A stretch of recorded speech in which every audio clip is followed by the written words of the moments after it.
الحمد لله المنفرد بالبقاء والخلود، والحاكم على العباد بالفناء إلى القبر وبيت الدود. جعل القبر بيتنا وهو أول وآخر البيوت، وجعل التراب مهجعنا، وسبحان من جعله آخر الفرشات، وجعل الدود آكلنا كما كنا نتلذذ على كثيرا من الطعام، وجعل طرقعة النعال مودعنا، وسبحان من وعظ يوم الفراق. واشهد ان لا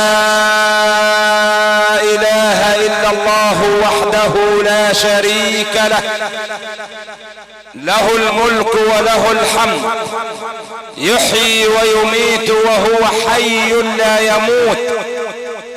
واشهد ان سيدنا ونبينا وحبيبنا وعظيمنا سيدنا محمد رسول الله، الذي صبر على البلاء وتحمل الضراء وعبد الله حتى تورمت قدماه، ونام على فراش الموت وقال إن للموت لسكرات، اللهم هون علينا سكرات الموت. صلى عليك الله يا من اطلعك على نهاية الدنيا فقال لك انك ميت وانهم ميتون. اما بعد، فيا من توحدون الله، طبتم وطاب ممشاكم وتبوأتم من الجنة مقاعدكم، كما أسأل الله العلي القدير الذي جمعني وإياكم على خير موعد أن يجمعنا على حوض رسول الله يوم القيامة. أما بعد، 5 دقايق ومش هنطول، وهم 3 حاجات هكلمك فيهم. إياك إياك ودعوة اليتيم عليك إذا ما دعا، وإياك إياك إذا ما دعا عليك مظلوم وزفرت عيناه بالدموع، وإياك إياك أن يدعو عليك والديك وأنت على قيد الحياة. سريعا، دعوة المظلوم ليس بينها وبين الله حجاب، يرفعها الله فوق الغمام وينادي على صاحبها: لا تحزنن يا مظلوم، لا تحزنن يا مظلوم، ولأنصرنك ولو بعد حين. إذا ما المظلوم في دجى الليل والناس نيام، بكى ورفع أكفة الضراعة إلى الكريم، قال يا كريم هذا ظلمني، فماذا أنت به يا إلهي فاعل؟ يا رب فوضت أمري إليك فيكفيني فيه حسبي الله ونعم الوكيل. اوعى من دعوة المظلوم، عشان انت بتنام ومش عارف الصبح هتصحى ولا الصبح احنا كلهيتنا ان شاء الله جنازات مؤجلة. بص، النهاردة الحجة ماتت، بكرة الحج يموت، بعده فلان، بعده علان. كان سيدنا عمر بن الخطاب رضي الله عنه وارضاه كان يقول ويبكي: اليوم يقول فلان مات، وغدا شيعنا فلان، وبعد غد سيشيع عمر الى مثواه الاخير. صل على حضرة النبي. اوعى من دعوة المظلوم واياك تيجي على واحد ملوش خير ربنا. عارف ليه؟ وحد الله. عشان ربنا في الحديث القدسي بينادي وبيقول ايه؟ اشتد غضبي. ربنا غضب، اشتد غضبي على من ظلم من لم يجد له ناصرا غيري، واشتد غضبي على من وجد مظلوما منصورا وقدر ان ينصره ولم ينصره. اذا دعتك قدرتك على ظلم الناس فتذكر قدرة الله عليك. تنام عيناك والمظلوم منتبه يدعو عليك وعين الله لم تنم. اوعى اتحرك ظلم العباد، عشان ربنا هيسامحك في كل حاجة بينك وبينه الا مظالم العباد. ربنا هيغفر لك ويسامحك الا مظالم العباد. واياك من دعوة يتيم بكى ودعا عليك لله. عارف ليه؟ لان اليتيم ده سيدنا ساعة لما يموت ابوه او يتركه يتكفل بيه ربنا سبحانه وتعالى اكراما لحضرة النبي صلى الله عليه وسلم. ليه؟ عشان سيدنا النبي كان يتيم الابوين، ابوه مات وهو في بطن امه، وامه ماتت بعد لما ولدته، فاصبح يتيم الابوين، لا اب يرعى ولا ام ترعى، ولكن الذي تكفل برعاية حضرة النبي هو الله. عشان كده ساعة لما تيجي تظلم اليتيم ويعيط واول دمعة من عينيه تنزل ينادي الله في عليائه يا جبريل لبيك يا رب، من الذي ابكى هذا اليتيم يا جبريل؟ والله اعلم. من ابكى هذا الذي قد غيبت اباه تحت التراب؟ مين اللي خلى اليتيم ده يعيط يا جبريل؟ اوعى تستهتر في دمعة يتيم تنزل. ده انت لما تقابله في الشارع او قاعد جارك وتملس على شعره الك بكل شعر حسنة، والحسنة ب10 امثالها والله يضاعف لمن يشاء. صليت على سيدنا النبي. يبقى اوعاك نفسك تسولك ان انت تمد ايدك على حاجة اليتيم.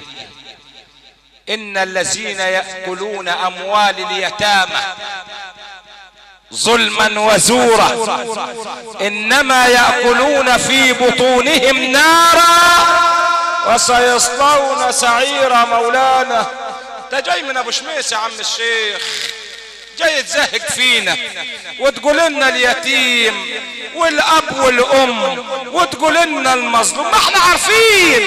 طب يا راجل اعمل عشان لما تقابل الكريم يحسن الكريم اليك. يا راجل يا عم الشيخ لما نموت تفرج. احنا لسه شباب يا عم، ده احنا لسه بصحتنا. انظر في المقابر بعين العبرة والعظة وشوف كم من شاب كان في مقتبل عمره اصبح في التراب دفينا. واجرى اليافطات اللي على القبور، مات من سنة 80، مات من 73، مات من 2000، مات من 2001. قول لهيتنا الى الله راجعوا. يقوم ربنا عاوز يطمن اليتيم بعد ما توحد الله، يقول ايه؟ وليخشى الذين لو تركوا من خلفهم ذرية ضعاف خافوا عليهم فليتقوا الله وليقولوا قولا سديدا. بص في منازع، بص في سعود، بص في ابو شميس، بص في اي بلد كده وشوف احنا عندنا في ابو شميس والله والله والله يمين بنهزله السماوات السبع والاراضين، راجل كان محفظ للقرآن وكنا بناخد عنده قرآن في المكتب، مات وترك ولد وبنت فابو شميس. بسم الله ما شاء الله، كان لسه ما دخلش المدرسة الولد، والبنت كانت لسه في اولى ابتدائي. اتفرج ووحد الله كده، بيجي بسم الله ما شاء الله ابنه ضابط طيران، وبنته بسم الله ما شاء الله بيجي ست بيت قد الدنيا، والام قعدت وربت وعلمت وجوزت، يحق لها ان تزاحم حضرة النبي كتفها بكتفها على باب الجنة. مين اللي بتزاحم النبي دي؟ يقول دي ام اليتامى التي مات زوجها وجلست على تربية ابنائها ولم تتزوج واتقت الله فيما اعطاها الله من ذرية. صليت على حضرة النبي. يبقى الامثلة كتير، انا مش بقول لك حاجة من عندي، ده انا باللي بشوفه بعيني بقول لك عليه. ثالث حاجة عشان نختم ونسيب المجال للمشايخ الافاضل اللي هي بتاخد واحنا ان شاء الله مش واخدين حاجة. صليت على النبي.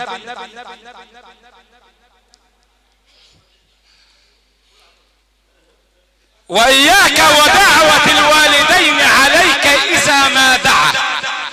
عارف انت لو مالك الدنيا كلها، مال الدنيا وأراضي الدنيا وعمارات الدنيا عندك، وأبوك أو أمك دعوا عليك، انت فقير، ده انت غلبان، ده انت ضعيف، ده انت ملكش لازمة، ده لولا السبب بعد ربنا في وجودك في الدنيا هو ابوك وامك بعد ربنا سبحانه وتعالى.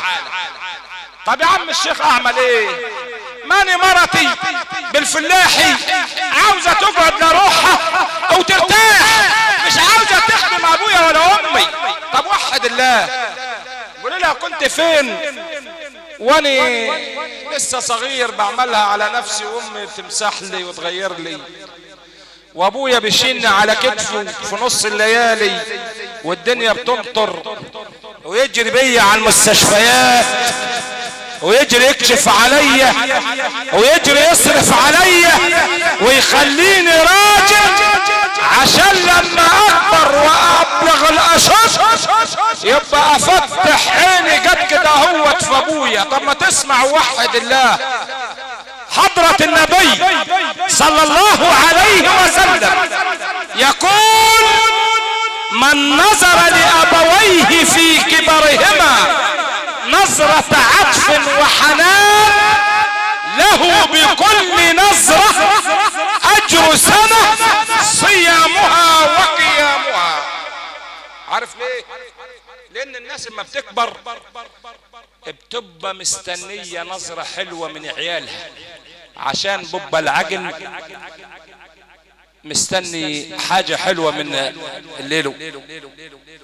طب ومن نظر لأبويه زجرا، اللي ببص لأبوه كده وبرفع عين وينزل عين، من نظر لأبويه زجرا لن يشم رائحة الجنة.